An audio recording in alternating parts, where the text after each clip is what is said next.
back and go with your feet this way. The strain, counter strain. Yeah, strain, counter strain.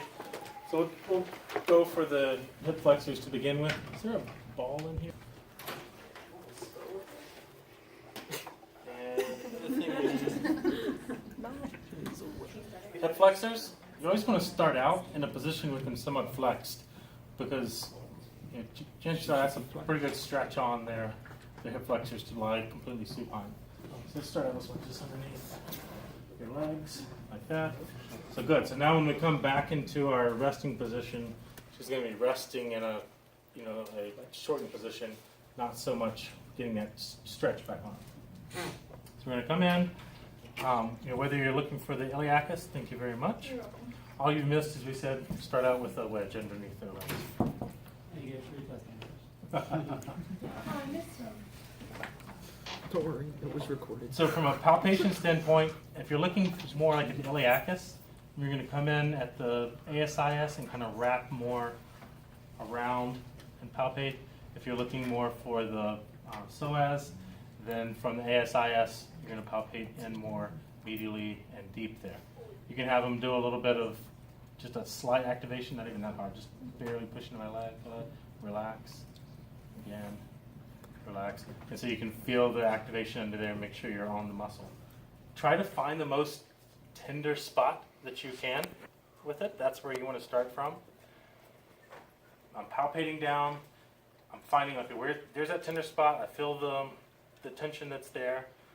And I'm going to release the pressure, right? I'm not going to continue to just pound away on it. But I'm keeping my finger right in the same spot so that I know when I get back to it later that I'm in the same area.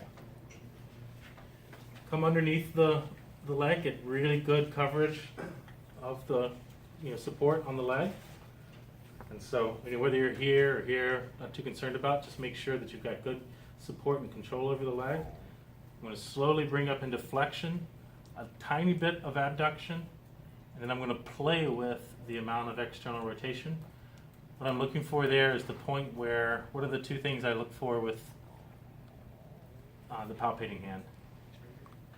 Okay, trigger, and so when I know I'm in the right position for a strain counter strain, what happens to the trigger? Okay, lowest at the lowest trigger, and what happens if I move in any direction?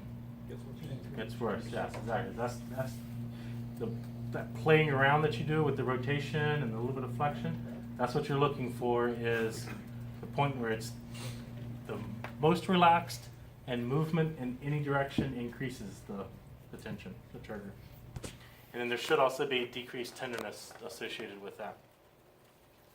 The other little thing you can do is lean down, so put a little bit of pressure through the knee, or with your hand, if you have your hand on top of the knee. Put a little bit of compression in there, sometimes that helps as well. But basically I'm finding that point. How long do you hold a strain counter strain? 90 seconds, good. Alright. And then as you're coming back out, be really slow and controlled coming back out. Let the leg rest on. If you have a pillow, I mean, you can even use some pillows if you need to. It doesn't have to be the wedge, but something that builds it up a little bit. And then let them rest there. Okay? So that's using the wedge. Sometimes if someone has larger legs,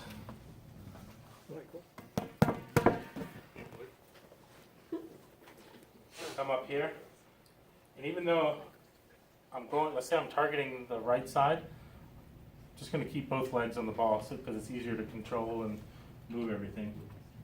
So I'm going to have my hand either stabilizing the lower legs on the ball from here, or if there's if you have big enough hands, you can hold at the feet. Just something to keep both feet together and on the ball.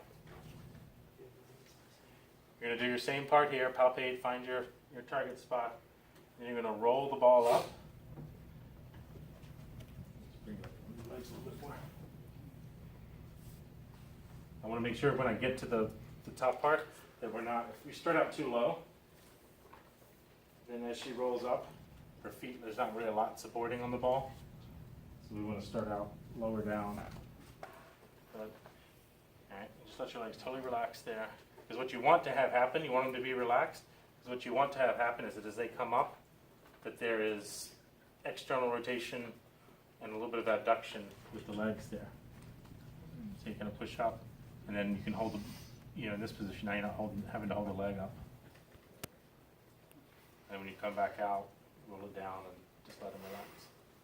Okay? So that would be for the Iliacus and Psoas. Tend to find, just anecdotally, that if I'm going after the Iliacus more, I'll get more external rotation, and that if the Psoas seems to require less external rotation. But that's just anecdotal. Why do you put pressure through the hip joint, or why does that help? Trying to bring the lesser trochanter closer in, so just a little bit of compression to the hip. Because again, the whole point of it is to bring the two attachment points as close together as possible. And so that's why.